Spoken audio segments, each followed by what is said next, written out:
So far, we've spent about 166 million, but we still have a long way to go, as you can see. And my coming here was just to see what already has been started here.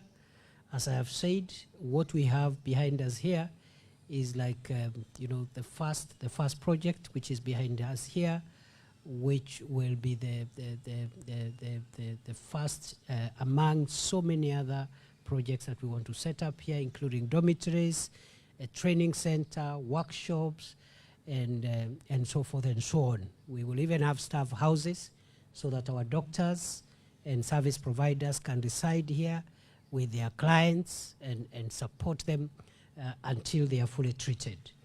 As I have said, there are three components to this program. The first one is treatment of the addicts. The second one is rehabilitation. And the third one is reintegration.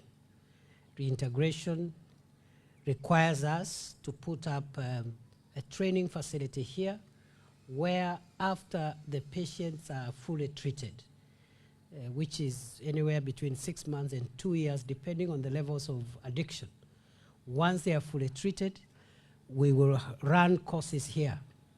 And those courses are to give them technical and vocational skills, tailoring, carpentry, masonry, electrical and mechanical certifications.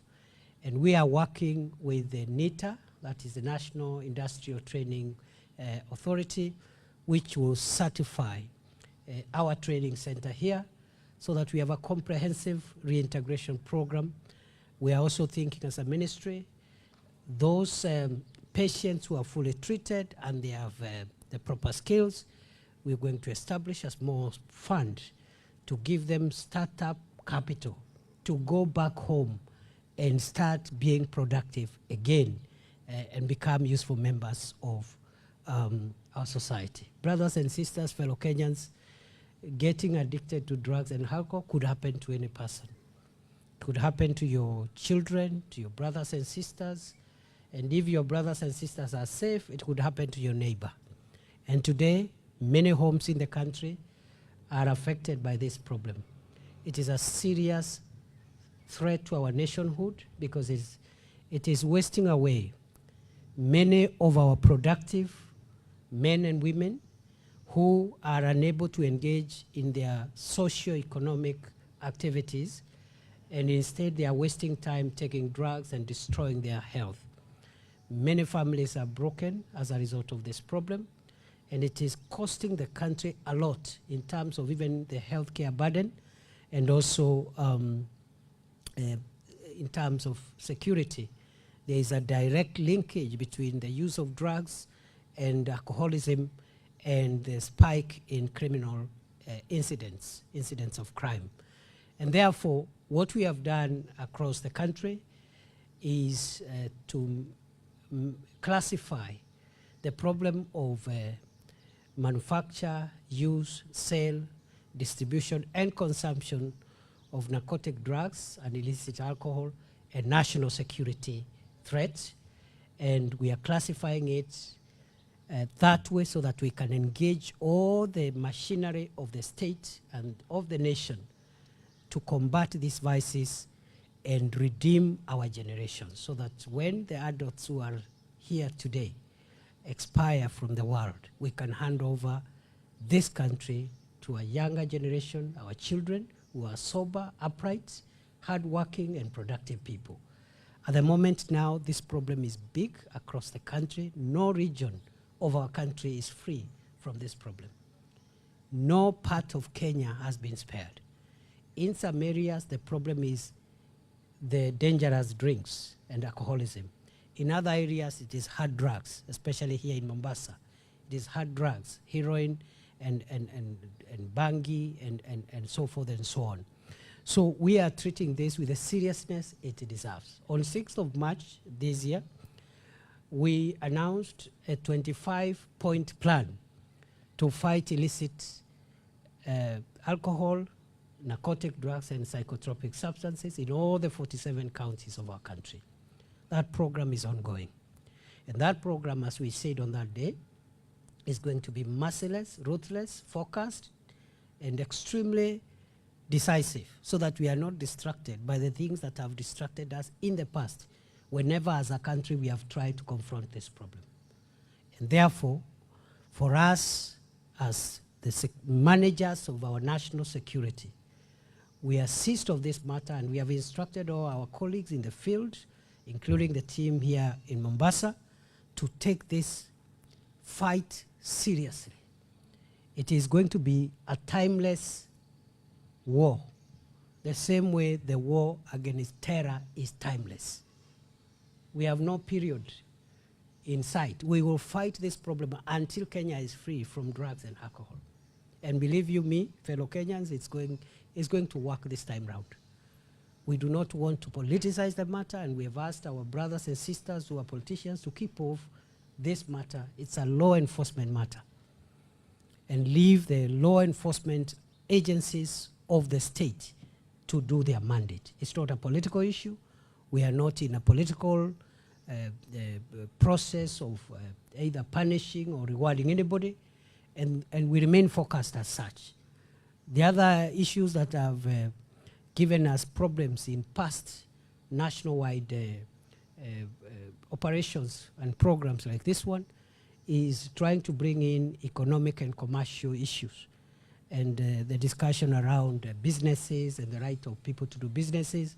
And again, we want to make it clear, we have no problem with any business, and all businesses that are operating within the law are protected by the Constitution and by the law, and we have no problem with them. We have a problem with criminals who are selling narcotic drugs and illicit alcohol to our children, our fathers and mothers, our brothers and sisters. And these are the people we are declaring war on. Here in Mombasa, I want to commend the County Commissioner and the security team here. I think the effort has been quite commendable. We have been able to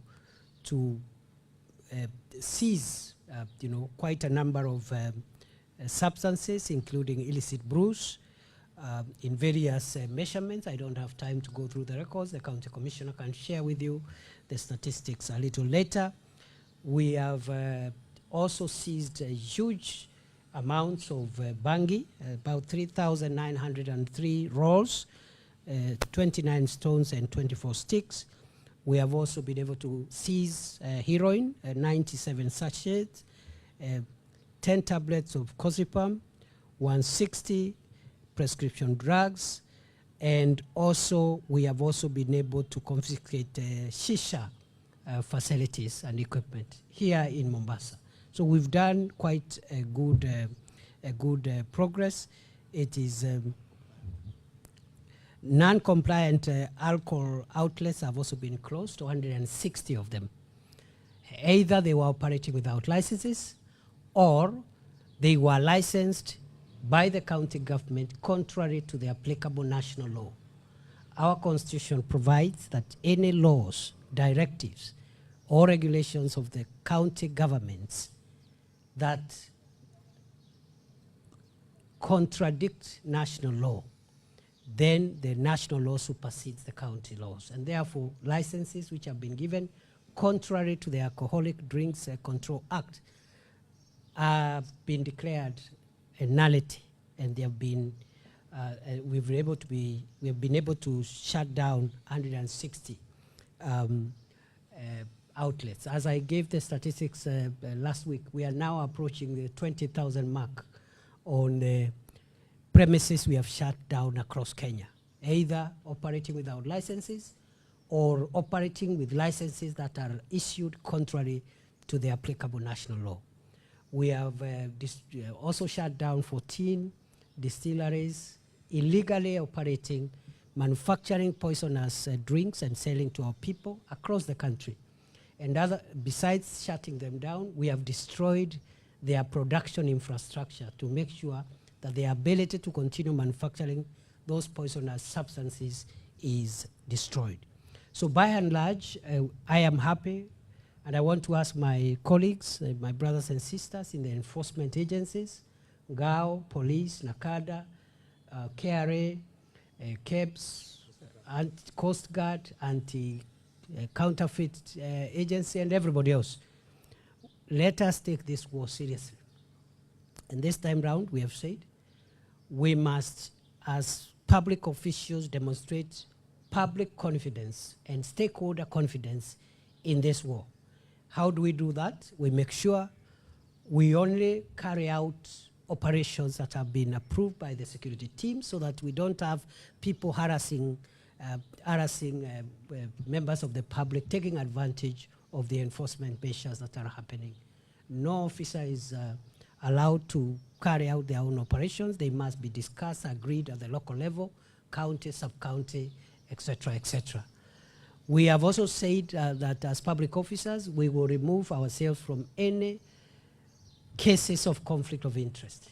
And we have directed as a national security measure that all public officers who are serving in any of the enforcement agencies, GAO, police, Kenya Revenue Authority, Kenya Bureau of Standards, Anti-Counterfeit Agency, and others, the Coast Guard, if you own a bar or you have a business that sells alcohol, even if it is a licensed business, you must shut it down to remove perceptions of conflict of interest. And we have shut down quite many, and we are asking for full compliance. No public officer in the enforcement agencies is allowed to run an alcohol-related business because it brings conflict of interest and erodes public confidence in our ability to undertake this very important national activity. And we have said, for those of our colleagues who think the business is very lucrative, then they choose between the job and the business. They can go out of the job and continue doing the business. Then if they are operating illegally, we'll crack down on them when they are out there. Also, all officers who have served for more than 3 years have to leave their stations for new stations, and that work is in progress. Here in Mombasa, we've hundreds of officers who are in that category. Some of them have started moving out of Mombasa to other parts of the country. The Inspector General of Police and other relevant agencies are seized of that matter, and the instructions from the National Security Council are very clear that there will be no exceptions, and therefore all the 42,500 police officers who have stayed for more than 3 years in one station must leave. And that is almost half, nearly 45% of the total population of our police officers, because some of them have gotten used to the locality, some of them have married local girls there, so they have relatives, they have fathers-in-law, sisters-in-law there. So when we send them to enforce the law, and the father-in-law is a brewer of illicit drinks, they will be conflicted, isn't it? Because now it's either enforcing the law, it's either the job or the girl, the job or the family, the job or the family, isn't it? So please, we have no option. We have to get transferred.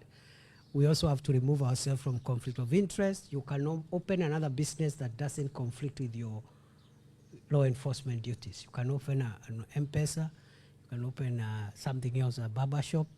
There's no problem. There's no conflict of interest there. And this applies to both the officers themselves or proxy, spouse, child, or some other proxy. And we have asked the National Intelligence Service to help us track down on our colleagues who don't want to comply. So this time round, we are convinced as a country we will deliver. This country will look very different in another 2-3 years. You will see the direct benefit, reduced crime rate, a healthier population, more productive population, and that will translate to a better GDP for our country. So we remain seized of this matter. As I have said, this is going to be our center of excellence. We will partner also with the county governments across the country. First of all, we'll use this facility when it is complete to train and to assist counties to benchmark on how they can replicate these services in all the 47 counties. Again, we intend to have 47 treatment, rehabilitation and reintegration centers in each and every county, one per county, so that we offer services that are accessible and affordable to the people of Kenya. The private rehabilitation and treatment programs are extremely expensive. Per month, 200,000, 300,000.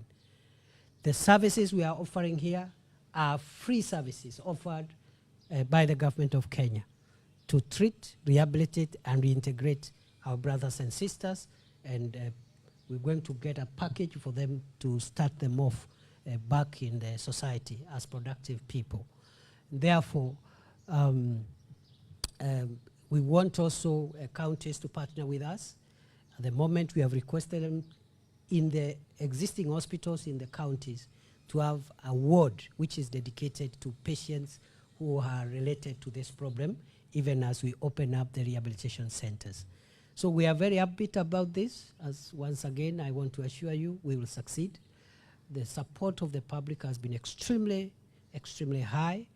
And I think for once we have the right levers. We have laid our hands on the right levers. I want to commend NACADA for the great work it is doing across our country. We're going to increase your funding to make sure that you have more personnel to help you do this very important work for the country. And there is a direct economic benefit to the country, to a drug-free society.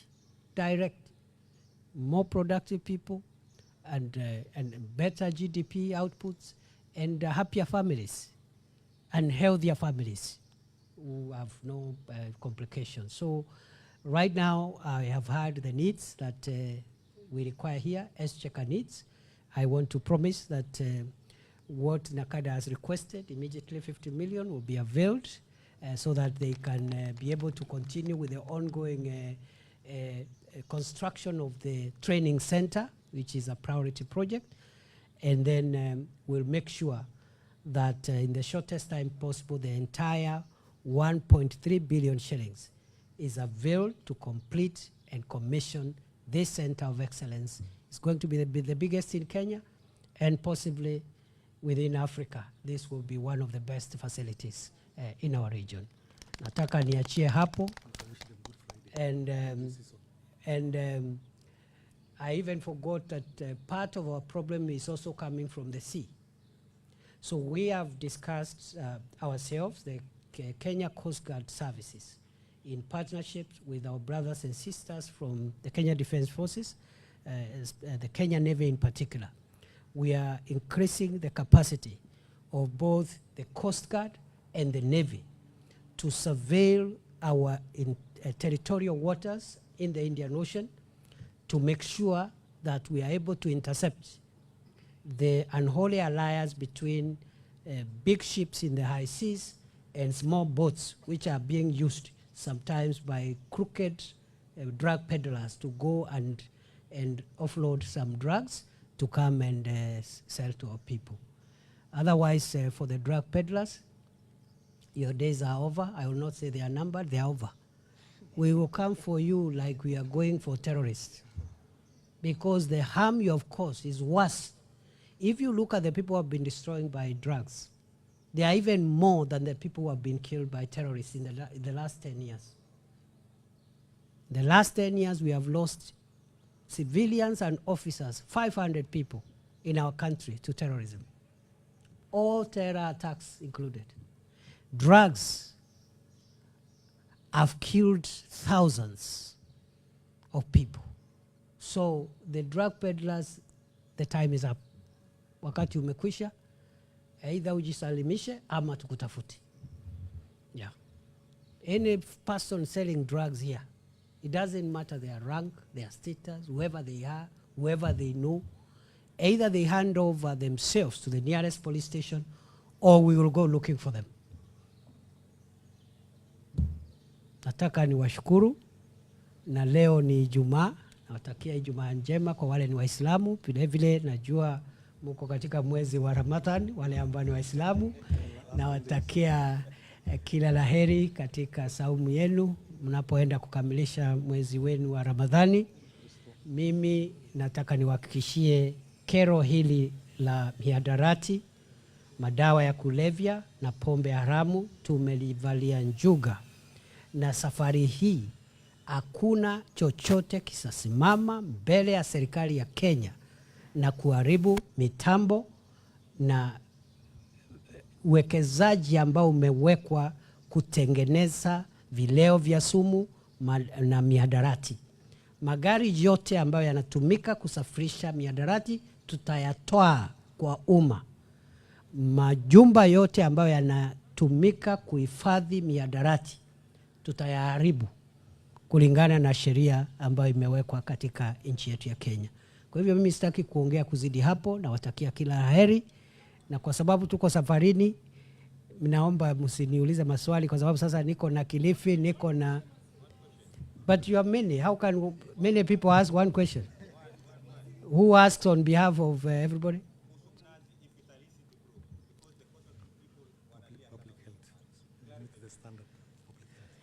You know, I know where you are going. Na utafika. Kwa sababu we said we are not fighting culture, we are not fighting businesses, we are not fighting traditions, we are not fighting livelihoods, we are fighting crime. And therefore, the crackdown is on all illicit substances as defined by various laws. 1, the Alcoholic Drinks Control Act. 2, public health laws. 3, quality standards by the Bureau of Standards. 4, etc., etc. Anti-counterfeit. So I know where you are going, my brother. So you know the answer. I have given you the answer. We are cracking down on anything that doesn't meet standards. It's not business, it's not livelihoods, it's not culture. I even heard some other brothers and sisters of yours from central Kenya. They were also saying they have also another drink there, which they use for their manenos. And we have no problem. We have no issues. Yeah. But if whatever is being served is poisonous, it hurts the health of the people, doesn't meet health standards, quality standards, and so far. Asanteni sana, muwe na siku njema. Thank you very much. Good Friday. Yes, happy holidays. And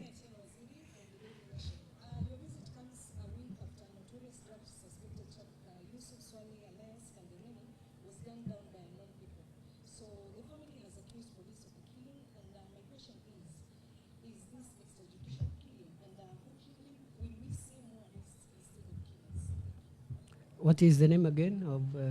No. The name of the person you're asking about? Yes. And how did you describe him? Suspected. By who?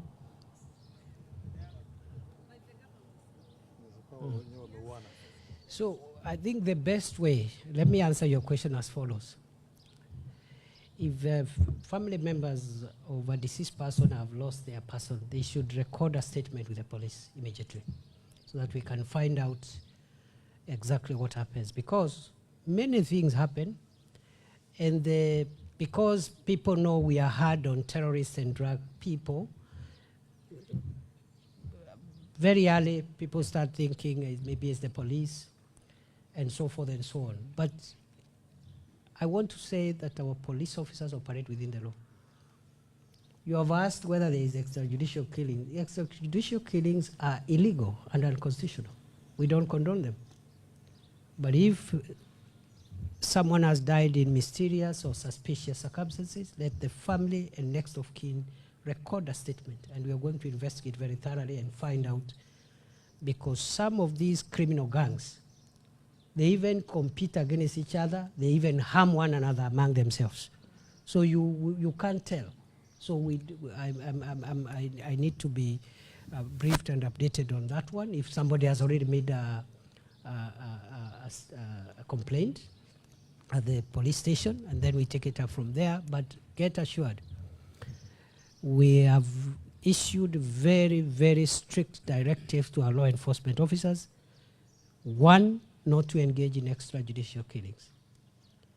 2, to use all lawful force to apprehend and neutralize serious threats to national security, including terror and drug trafficking, but within the law. And they know what I mean by within the law. They are guided by the Constitution. They are guided by the National Police Service Act. They are guided by the Penal Code, the Evidence Act, and the standing orders of the National Police Service. Every officer knows when to use the weapon, in what circumstances, and we don't engage in extrajudicial killings. And we have said any officer who misuses their weapon outside the law will be on their own. But at the same breath, any officer who uses their weapon to protect the country and to protect dangerous people from harming the society in accordance with the law, the government of Kenya will stand solidly behind that officer. Asanteni sana, muwe na wakati mwema, and happy Easter for the Christian brothers and sisters, for the Muslims. As you continue your fast, we wish you well. And to all of you, my friends, it's good to see you. I'll see you again. I have to move. Asante sana. Thank you very much.